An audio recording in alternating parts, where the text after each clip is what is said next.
Assalamu alaikum students. With the name of Allah, the most gracious and the most merciful. My name is Saim Shahzad and I am here to teach you biology class 9th. Students, हम लोगों ने इस chapter में gases in plants बहुत अच्छे तरीके से पढ़ा है। आज हमारा जो टॉपिक है वो है गैसेस एक्सचेंज इन ह्यूमंस, कि गैसेस एक्सचेंज इंसान कैसे करते हैं अपने एनवायरनमेंट से। स्टूडेंट्स, ये टॉपिक बहुत अहम भी है और बहुत आसान भी है, लेकिन अगर हम इसको ध्यान से समझें ना तो फिर इसमें चीज़ें जो हैं वो आपस में इंटरमिक्स होना शुरू हो जाती हैं। इसलिए अपना फोकस इधर रखिएगा और गौर से सुनिएगा। चंद एक बातें हैं जो बहुत आसान हैं, लेकिन अगर हम उनको समझें ना, और उनको बड़ी मुश्किल होती है इस सारे टॉपिक को याद करने में, क्योंकि काफ़ी लंबा टॉपिक है और बहुत आसान चीज़ें हैं, लेकिन थोड़ी सी बारीकियां हैं इसमें जिसको हमें मिस नहीं करना चाहिए, उनको समझना चाहिए। तो गैसेस एक्सचेंज इन ह्यूमंस के टॉपिक को दो चीज़ों में डिवाइड किया गया है। एक पहली चीज़ ये है कि द एयर पैसेज वे, कि वो कौन सा रास्ता है जो इंसान के अंदर गैसेस को लेके जाता है, अंदर को कहाँ पे लेके जाता है। दूसरा जो इसका टॉपिक है गैसेस एक्सचेंज का वो है द लंग्स, फेफड़ों में लेके जाता है। द लंग्स के टॉपिक को इंशाल्लाह हम नेक्स्ट वीडियो में पढ़ेंगे। आज हमने पढ़ना है एयर पैसेज वे, कि हवा का रास्ता जो है वो किन चीज़ों पर मुश्तमिल है इंसान की बॉडी में। तो उन्होंने हमारे इस टॉपिक में सबसे पहले एक चीज़ का जिक्र किया है कि नॉस्ट्रिल्स का एक टर्म यूज़ हुई है, नॉस्ट्रिल्स। नॉस्ट्रिल्स क्या हैं, जिनको हम उर्दू में नथने कहते हैं। हमारे नोज़ की जो ओपनिंग पोर्स हैं इनको नॉस्ट्रिल्स कहते हैं। पहली बात यह आई कि ये नॉस्ट्रिल्स के ज़रिए गैसेस जो हैं वो एंटर होती हैं हमारी बॉडी में। नॉस्ट्रिल्स के अंदर उन्होंने बताया है कि फाइन म्यूकस लाइक मटेरियल मौजूद होता है, हेयर्स होते हैं, जिनका काम ये हवा को, जब वो हवा अंदर जाती है उसका एक तो टेम्परेचर मॉडरेट करती हैं, दूसरा फिल्टर करती हैं उस एयर को, जो उसमें डस्ट पार्टिकल्स होते हैं वो उसके साथ स्टिक हो जाते हैं उस म्यूकस के साथ। तो ये इसका एक बेसिक फंक्शन है हमारी एयर के एंट्रेंस का। हमारे इस सारे एरिया में, नाक एरिया को, ये जो नाक से बैक साइड पे है, इसको नसल कैविटी कहते हैं। उस नसल कैविटी की जो ओपनिंग है उसको हम नॉस्ट्रिल्स कहते हैं। तो उस ओपनिंग से हमारी एयर की जो एंट्रेंस है उसमें पहली बात ये कि म्यूकस है जो एयर की फिल्ट्रेशन कर रहा है। उसके बाद वो एयर जा रही है हमारी, यहाँ पे पीछे एक पूरी कैविटी होती है, एक खला है जिसको हम नसल कैविटी कहते हैं, हवा उसमें जाती है। उसके बाद ये मैं चीज़ें यहाँ पे लिखता रहता हूँ। सबसे पहले नॉस्ट्रिल्स है, उसके बाद नसल कैविटी है, नसल कैविटी जो एक खला है अंदर, उसके बाद हमारे पास नसल कैविटी के बाद फेरिंक्स आता है।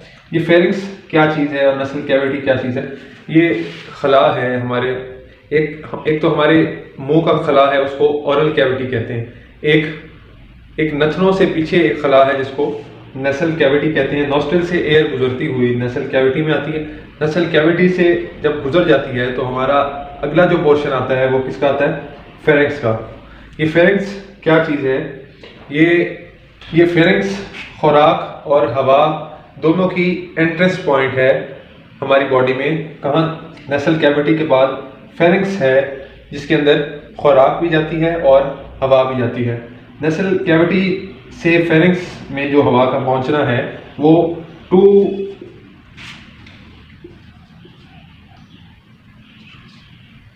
इंटरनल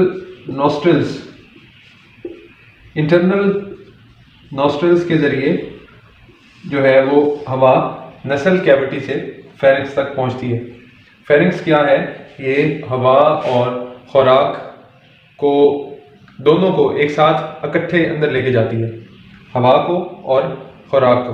इस फेरिंक्स ने क्या काम करना होता है कि नसल कैविटी से इंटरनल नॉस्ट्रिल्स के ज़रिए खुराक और हवा को लेके एसोफेगस और लैरिंक्स तक पहुंचाना होता है।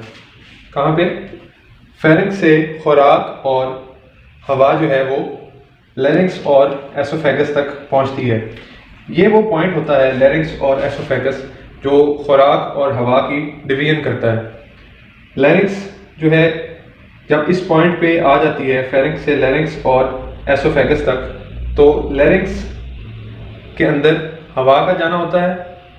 यहाँ पे डिवीजन हो जाती है फूड और एयर की। एयर लैरिंक्स के अंदर एंटर हो जाती है और फूड एसोफेगस के अंदर एंटर हो जाती है। इस फेरिंक्स के बॉटम पे जो एक एंट्रेंस पॉइंट होता है फेरिंक्स टू लैरिंक्स, उसको हम क्या कहते हैं? ग्लॉटिस कहते हैं। उसको हम क्या कहते हैं? ग्लॉटिस।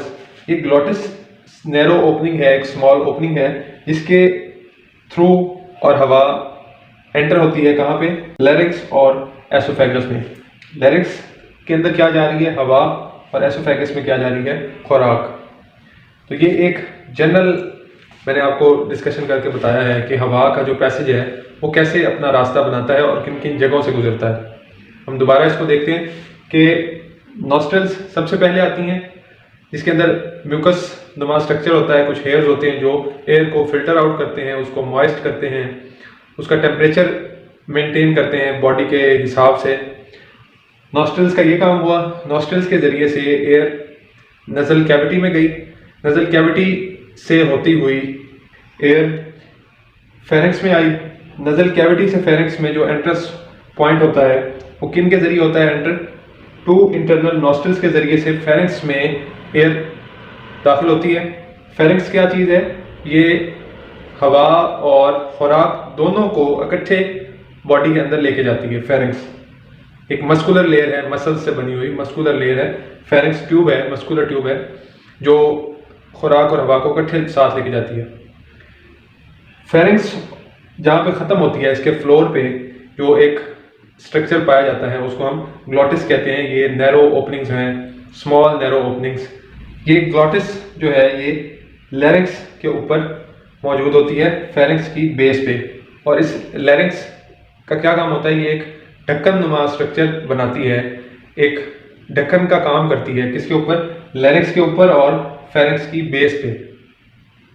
क्योंकि हमें पता है जनरली कि अगर लैरिंक्स जिसके अंदर हवा जा रही है, अगर उसके अंदर खुराक भी जाना शुरू हो जाए तो सारा निज़ाम ख़राब हो जाए। इसलिए हवा को और खुराक को अलहदा करना ये किसके ज़िम्मे है? ग्लॉटिस के ज़िम्मे। और ये ग्लॉटिस एक ढक्कन नुमा स्ट्रक्चर है जो किसके ऊपर पाया जाता है? लैरिंक्स के ऊपर और फेरिंक्स के फ्लोर पे। उम्मीद है आपको यहाँ तक समझ आ गई होगी। अब हम नेक्स्ट टर्म्स देखते हैं कि इसमें कौन सी बताई गई। जैसे ही ग्लॉटिस से हवा का दखल होता है फेरिंक्स टू लैरिंक्स, जैसे ही हवा दाखिल होती है, तो अब हम समझते हैं कि लैरिंक्स क्या चीज़ है। लैरिंक्स एक्चुअली क्या है? ये एक वॉइस बॉक्स है। वॉइस बॉक्स से मुराद कि इसमें आवाज़ पैदा होती है। बॉडी में आवाज़ कहाँ पे पैदा होती है? लैरिंक्स के अंदर। ये इसको हम वॉइस बॉक्स कहते हैं। ये बॉडी का एक किस्म का स्पीकर है जो कहाँ पे मौजूद है? गर्दन में मौजूद है। इसको हम वॉइस बॉक्स कहते हैं।